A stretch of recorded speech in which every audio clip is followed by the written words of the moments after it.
Élus de Dieu, écoutez attentivement.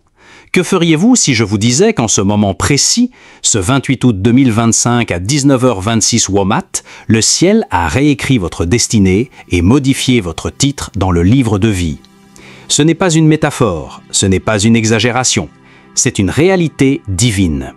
Votre nom vient d'être prononcé dans les plus hautes cours de l'éternité et d'un seul trait, votre mission a changé pour toujours. Avez-vous déjà regardé votre vie et vous demandez « dans quelle histoire je vis réellement ?» Tout autour de vous suit un rythme que vous ne percevez pas, mais au fond de vous, vous avez toujours su que vous étiez marqué pour quelque chose de plus grand. Si vous êtes encore là, ce n'est pas un hasard, c'est un alignement divin. Commentez 777. Si votre esprit ressent le poids de cet instant, et à ceux qui m'ont soutenu avec des super thanks, sachez que vous semez dans l'éternité elle-même. Mais voici la question qui vous hantera jusqu'à ce que vous y répondiez. Pourquoi Dieu vous a-t-il donné ce nouveau titre maintenant? Et quel sera le prix si vous l'ignorez? Restez avec moi, car dans les prochains instants, vous comprendrez ce que le ciel vous appelle à faire ensuite. Élus de Dieu, votre titre dans le livre du ciel vient de changer. À voir absolument maintenant. Vous portez quelque chose dans votre esprit depuis toujours. Un poids, une lumière, une sainte contradiction. Vous pensez différemment, vous ressentez plus profondément, et vous avez porté à la fois joie et tristesse d'une manière que les autres ne peuvent pas comprendre. C'est comme si votre cœur était accordé à une fréquence que le monde ne peut pas entendre. Peu importe vos efforts pour vous fondre dans le rythme de la foule, vous vous êtes retrouvé à nager à contre-courant, résistant à une marée qui n'était pas faite pour vous porter. Ce n'est pas une illusion, ce n'est pas une faiblesse, ce n'est pas un défaut, c'est une marque. Cette marque n'est pas aléatoire, c'est un sceau, comme l'anneau d'un roi pressé dans la cire, une preuve de possession divine. Le poids que vous ressentez ne doit pas vous écraser, mais vous ancrer quand les tempêtes font rage. Même l'aigle doit affronter la résistance du vent pour s'élever plus haut.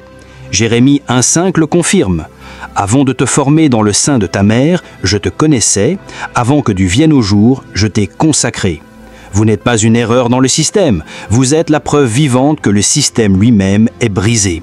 Et peut-être la plus grande preuve en est-elle l'inconfort du monde quand vous refusez de vous rétrécir. Et si cet inconfort que vous avez tenté d'éviter était en réalité la porte vers votre destinée?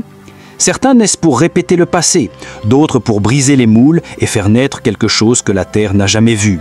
Ceux choisis pour transformer commencent presque toujours leur voyage en se sentant perdus. Mais ce sentiment de perte n'est pas l'absence d'identité, c'est la sainte tension d'une âme qui refuse de se réduire à un espace qui ne lui convient pas. Avez-vous remarqué comment le monde construit ses boîtes? Cadres étroits de règles, titres et définitions, exigeant que vous vous pliez pour y entrer? Ces boîtes sont comme des cages de verre, transparentes pour que les autres vous voient, mais assez étroites pour vous empêcher d'atteindre votre pleine stature. Pourtant, une sainte rébellion naît quand l'appel intérieur devient plus fort que l'applaudissement extérieur. Romains 12,2 nous met en garde. Ne vous conformez pas au présent siècle, mais soyez transformés par le renouvellement de votre intelligence. La conformité est ce que la foule exige, mais l'air devient rare dans ces espaces confinés jusqu'à ce que votre âme ait du mal à respirer. Puis vient le point de rupture. Peut-être est-ce maintenant, où vous ne pouvez plus prétendre que cette vie contrefaite est réelle. C'est comme porter une couronne de papier. Elle peut impressionner un instant, mais la pluie révélera sa fragilité. L'autorité véritable ne vient que de ciel et elle commence quand vous sortez du moule que le monde vous a donné. Dans la nature, un fleuve damé finit par gonfler et briser ses barrières, non par rébellion, mais parce qu'il est conçu pour couler. Vous aussi, vous êtes fait pour couler vers la destinée écrite pour vous. Comme une graine abandonnée dans l'obscurité, votre saison d'obscurité n'est pas une fin, mais le sein de votre devenir. Un jour, les racines que vous avez développées en secret soutiendront les fruits que le monde verra au grand jour. De grands leaders ont parlé de cet appel. Le peintre français Georges Rouault, connu pour ses œuvres profondément spirituelles, a dit « Un arbre contre le ciel a le même intérêt, le même caractère, la même expression qu'une figure humaine. Comme cet arbre, vous n'êtes pas fait pour être enfermé dans le jardin d'un autre. Vous êtes planté là où le ciel vous a placé. Comme un arbre, vous pouvez traverser des hivers qui dépouillent vos feuilles, mais le printemps prouvera toujours que la vie coule encore en vous.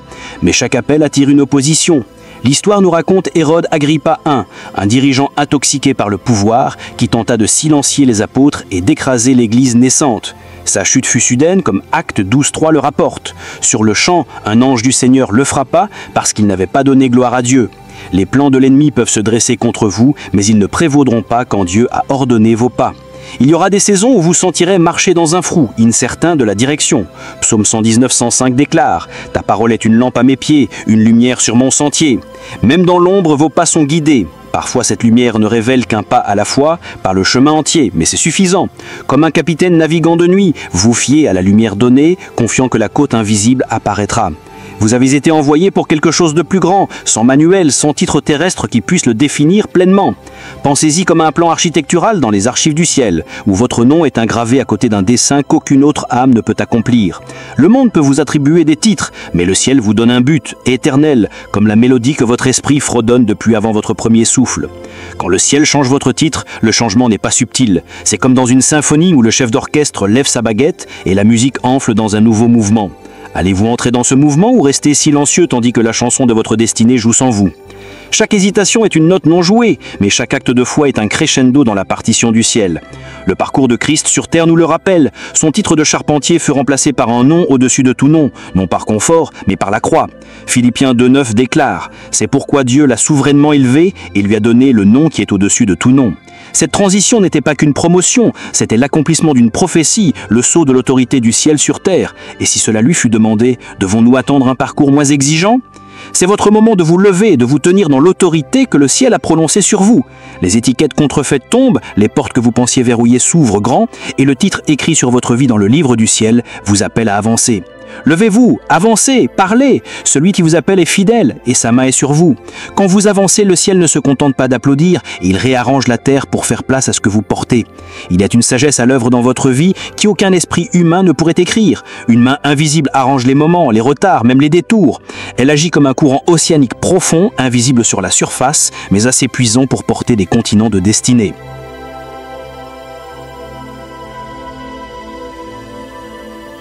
Vous n'avez peut-être pas encore confiance, car le chemin semble étrange, inconnu, voire intimidant. Dès le début, vous avez été façonné par un script qui ne vous appartenait pas. Apprendre à obéir sans questionner, à vous taire quand votre esprit voulait parler, à gagner des notes mesurant votre conformité plus que votre génie, à travailler pour un salaire au lieu d'un but, à payer des factures comme une roue qui tourne sans avancer. C'est le cycle où les rêveurs sont qualifiés de fous. Mais vous, enfants de Dieu, n'êtes pas fous, vous êtes accordés. Psaume 139, 16 dit « Tous mes jours étaient écrits dans ton livre avant qu'un seul d'eux n'existe ». Cette sensibilité que vous portez n'est pas une faiblesse, c'est une antenne divine captant des signaux que les autres manquent. Vous percevez les changements dans l'atmosphère avant la tempête, entendez le soupir discret dans la voix d'un ami avant qu'il ne parle de douleur. Comme un cerf qui lève la tête au moindre bruissement dans la forêt, vous êtes conscient de ce que les autres ignorent. Oui, cette conscience peut être isolante, mais elle est aussi votre plus grand trésor.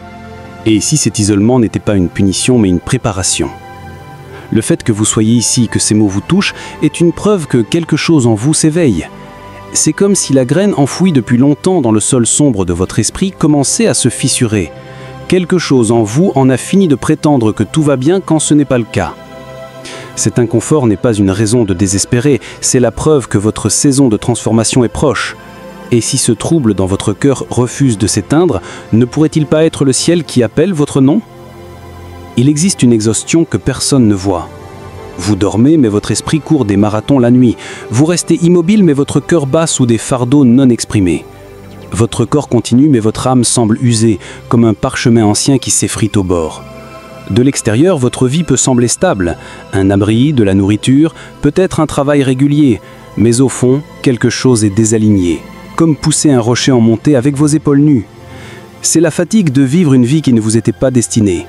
Ésaïe 30, 21 dit « Que tu tournes à droite ou à gauche, tes oreilles entendront une voix derrière toi disant « Voici le chemin, marche-y ». Le problème n'est pas vous, c'est la route. Vous avez marché sur un chemin construit par d'autres, façonné par des valeurs qui n'étaient pas faites pour ancrer votre destinée. C'est comme planter un palmier dans une toundra gelée. Peu importe la force des racines, l'environnement ne le laissera pas prospérer. Combien de temps continuerez-vous à forcer vos racines dans un sol qui les rejette? La création elle-même reflète cette vérité. Le tourne-pierre arctique, un petit oiseau qui parcourt plus de 44 000 miles par an lors de sa migration, est guidé non par des cartes, mais par une boussole intérieure placée par Dieu. Ce n'est pas la créature la plus forte du ciel, mais elle endure le plus long voyage car elle suit le chemin ordonné pour elle. Vous aussi avez un chemin gravé dans le dessin de ciel, une migration de l'âme vers l'endroit où votre esprit trouve sa maison. Cela résonne dans l'art et les récits. Dans Les Misérables de Victor Hugo, le parcours de Jean Valjean n'est pas seulement une fuite des chaînes, mais une entrée dans une nouvelle identité prononcée sur lui bien avant qu'il ne la croie. De la même manière, la miséricorde de Dieu vous renomme. Répondrez-vous au nom que le ciel vous appelle ou continuerez-vous à vivre sous le nom que votre passé vous a donné ? Quand le ciel change votre direction, il ne s'annonce pas avec des trompettes. Cela commence par un malaise, quand la vie que vous avez construite commence à se sentir trop petite pour l'appel que Dieu a placé en vous. Jérémie 6,16 parle de ce moment. Tenez-vous sur les carrefours, regardez, informez-vous des anciens sentiers, cherchez la bonne voie et marchez-y et vous trouverez le repos pour vos âmes. Les élus ne sont pas faits pour somnambuler dans la vie, ils doivent marcher les yeux grands ouverts, portant la lumière d'un royaume non construit par des mains humaines.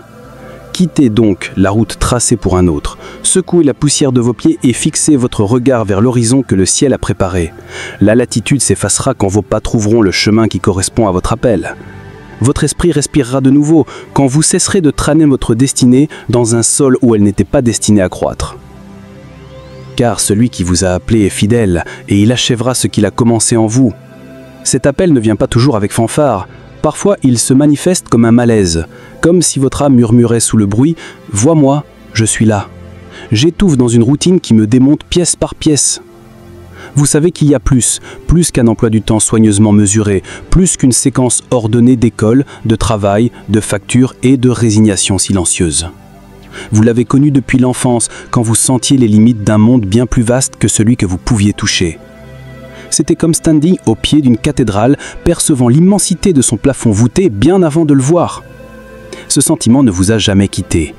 Et si ce désir était le signal du ciel tout ce temps, attendant que vous le remarquiez?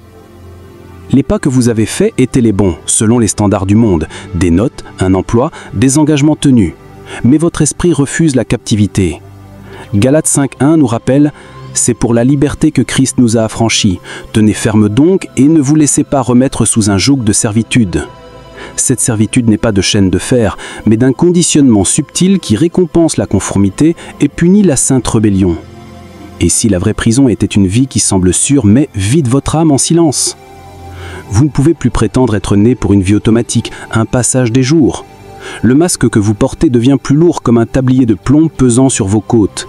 La latitude que vous ressentez n'est pas de travail honnête, est la fatigue d'un désalignement. En physique, la résonance se produit quand deux fréquences s'accordent, s'amplifiant mutuellement. Votre esprit est tendu parce qu'il vibre à une fréquence assignée par le ciel, tandis que votre vie quotidienne est accordée à quelque chose d'étranger, créant une dissonance qui use votre âme. Romains 8.9 dit « La création attend avec impatience la manifestation des fils de Dieu. » Si la création elle-même attend que vous vous aligniez, combien de temps attendrez-vous encore? Quand l'âme commence à s'éveiller, tout ce qui est faux commence à s'effondrer. Les structures que vous pensiez permanentes tremblent comme des échafaudages sous un séisme. Et bien que l'effondrement semble dangereux, c'est aussi votre premier goût de liberté. Seule la chute de l'ancienne architecture permet d'apercevoir le plan que le ciel a conservé pour vous. Ce plan est complexe, façonné avec la précision de la géométrie sacrée, où chaque ligne et arc servent à la fois la beauté et la fonction. Mais ferez-vous confiance à l'architecte pour redessiner vos murs? Ce moment ressemble à la pause avant la seconde mi-temps d'un match de championnat. La foule retient son souffle, les joueurs se retirent dans un vestiaire silencieux. Le score n'est pas le mot final, la stratégie est réécrite, les forces récalibrées et la vraie victoire est encore à venir. Ésaïe 30.19 fait écho à cette vérité. « Voici, je vais faire une chose nouvelle qui va surgir. Ne la reconnaissez-vous pas ?» Vous êtes dans cette sainte intermission où le ciel fait pencher la balance dans votre faveur. Des voix hors du cercle religieux l'ont compris.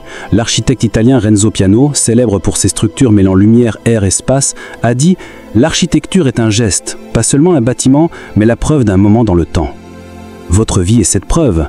Chaque épreuve, chaque éveil est une poutre dans la cathédrale que Dieu construit en vous. Comme C.S. Lewis l'a écrit, imaginez-vous comme une maison vivante. Dieu entre pour la reconstruire. Il bâtit un palais car il compte y habiter lui-même. Si c'est vrai, continuerez-vous à réparer l'ancienne chaumière ou laisserez-vous bâtir le palais? Quand les fausses coulisses s'écrasent et que les décombres se posent, ne craignez pas le vide. Voyez-le comme le terrain déblayé pour ce que le ciel est prêt à construire. Le voyage intérieur ne sera pas facile, mais il sera authentique, résonnant, éternel. Philippiens 1,6 promet « Celui qui a commencé en vous une bonne œuvre l'achèvera jusqu'au jour de Jésus-Christ ». Levez-vous maintenant, car chaque jour d'attente retarde la construction du plan. Le temps est venu, le sol est prêt et l'architecte du ciel a déjà pris ses outils.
Plus vous fuyez votre vérité, plus le vide grandit. Car votre esprit sait que vous n'êtes pas venu marcher sur un chemin déjà foulé par la foule. Vous êtes venu en tracer un nouveau. Et voici le paradoxe. Ce chemin n'apparaît qu'une fois que vous faites le premier pas pour le parcourir. Josué 1,9 déclare « Sois fort et courageux, ne crains point, ne t'effraie point, car l'Éternel, ton Dieu, est avec toi partout où tu iras. » Chaque jour d'hésitation laisse ce chemin inachevé comme un pont encore sur le bureau de l'architecte. Combien de temps le laisserez-vous sans construction ? Faire ce pas exige un acte. La plupart ne s'engagent jamais à faire taire le bruit du monde jusqu'à entendre la profonde montée de leur âme. Et ce qui monte n'est pas toujours confortable. Parfois, c'est la vérité que vous avez évitée pendant des années, une voix qui perce les excuses et murmure avec une clarté tranchante « Gaspillez-vous vos dons, vous trahissez-vous, vous n'êtes pas né pour cela ». Cette voix ne cherche pas à vous humilier, elle veut vous réveiller. Répondrez-vous ou vous tournerez-vous pour vous rendormir ? C'est là que commence le voyage des élus. Non pas dans les applaudissements ou le confort, mais dans le courage silencieux d'affronter ce que vous avez ignoré. Une fois que vous répondez, les illusions perdent leur emprise, les fausses structures s'effondrent et vos pieds touchent le sol du chemin écrit pour vous avant même votre naissance. Jérémie 29,11 dit « Car je connais les projets que j'ai formés sur vous, dit l'Éternel, des projets de paix et non de malheur, pour vous donner un avenir et de l'espérance. » Ce n'est pas une promesse vague, c'est une alliance signée. Cette voix en vous ne vous condamne pas, elle vous sauve. C'est l'étincelle divine placée en vous avant les fondations du monde, murmurant des rappels de ce que le bruit de la vie vous a fait oublier. Elle vous dit que vous ne pouvez pas vivre pleinement tant que la moitié de votre âme est enfermée dans une pièce sans fenêtre. Il vient un temps où la lumière intérieure perce les fissures comme les premiers brins d'herbe fendant une dalle de béton. Non pour détruire, mais parce que la vie ne peut être contenue. Jean 1,5 dit « La lumière luit dans les ténèbres et les ténèbres ne l'ont pas saisie. Cette lumière est votre vérité, exigeant d'être vue, ressentie, vécue. Si vous continuez à la cacher, la pression ne fera que croître jusqu'à ce qu'elle jaillisse. Comme le soleil finit toujours par percer les nuages après une tempête, vous pouvez retarder l'aube mais pas l'annuler. Il arrive un moment où l'inconfort cesse d'être un bourdonnement de fond pour devenir un cri silencieux, une pression qui vous pousse à agir. Vous regardez autour de vous et voyez des gens sur pilote automatique, souriant sans joie, répétant sans réfléchir, vivant avec des yeux voilés comme des arbres en fin d'automne, debout mais dépouillés de vie. Et au fond de vous, une voix s'élève. La vie ne peut pas se limiter à cela. Et ce n'est pas le cas.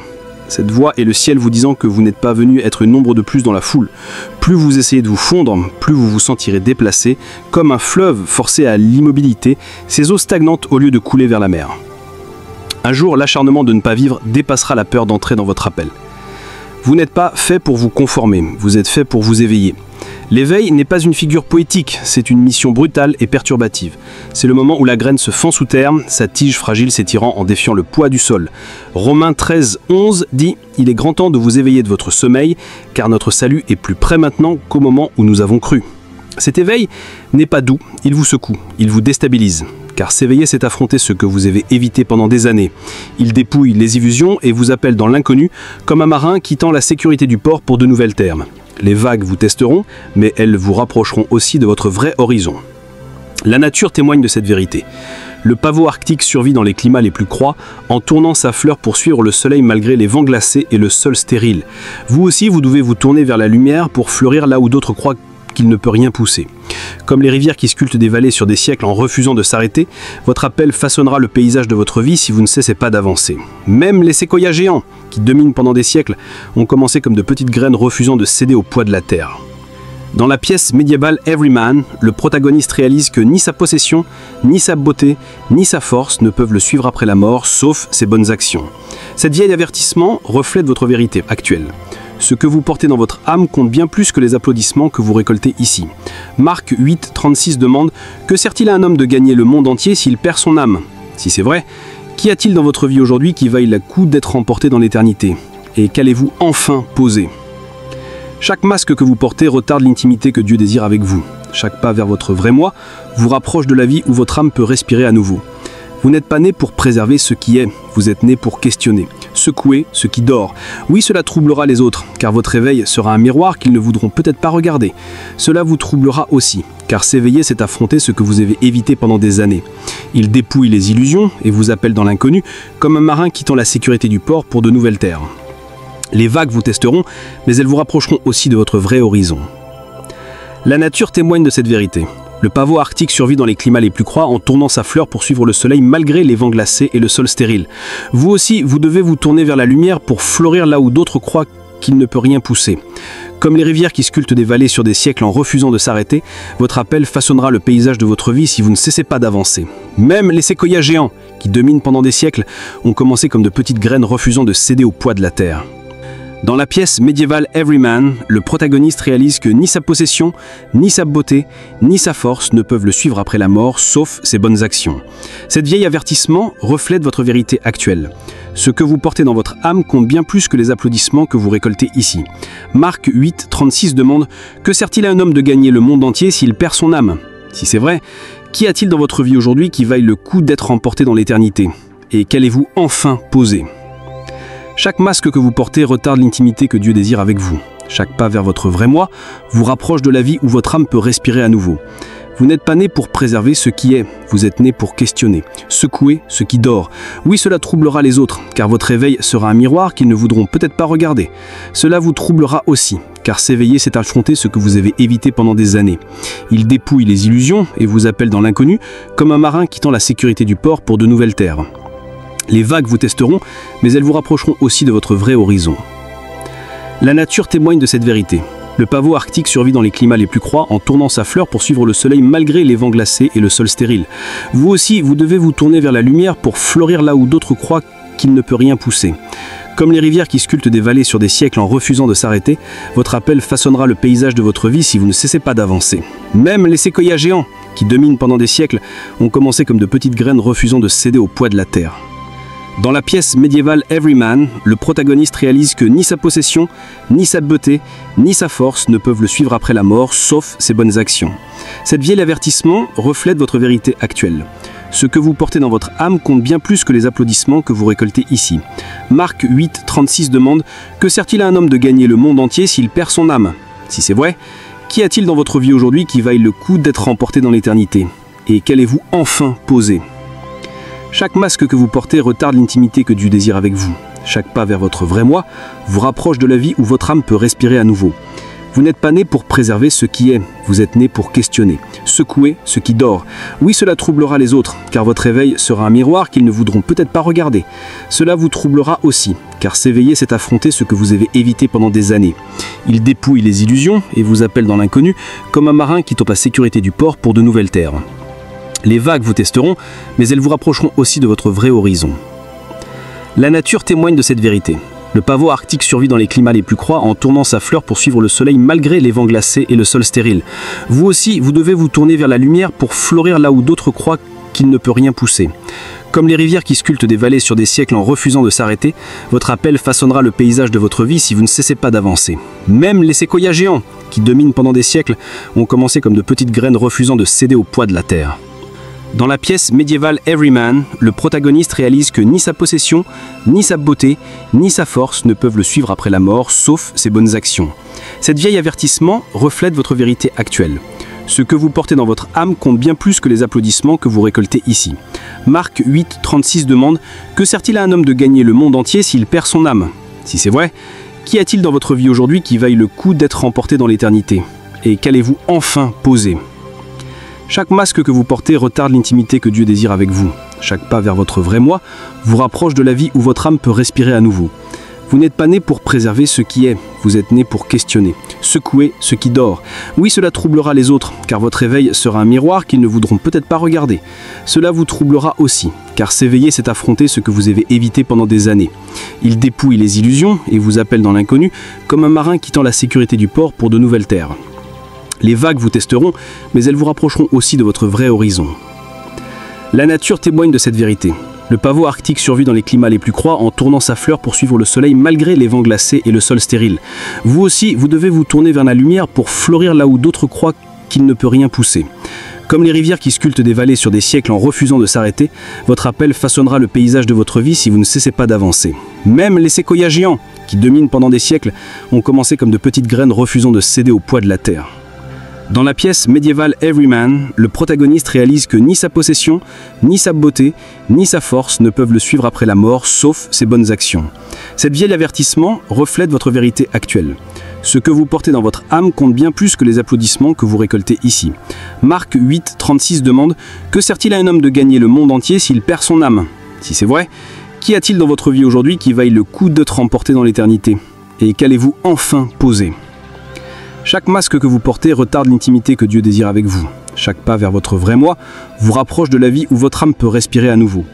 Vous n'êtes pas né pour préserver ce qui est, vous êtes né pour questionner, secouer ce qui dort. Oui, cela troublera les autres, car votre éveil sera un miroir qu'ils ne voudront peut-être pas regarder. Cela vous troublera aussi, car s'éveiller, c'est affronter ce que vous avez évité pendant des années. Il dépouille les illusions et vous appelle dans l'inconnu, comme un marin quittant la sécurité du port pour de nouvelles terres. Les vagues vous testeront, mais elles vous reprocheront aussi de votre vrai horizon. La nature témoigne de cette vérité. Le pavot arctique survit dans les climats les plus froids en tournant sa fleur pour suivre le soleil malgré les vents glacés et le sol stérile. Vous aussi, vous devez vous tourner vers la lumière pour fleurir là où d'autres croient qu'il ne peut rien pousser. Comme les rivières qui sculptent des vallées sur des siècles,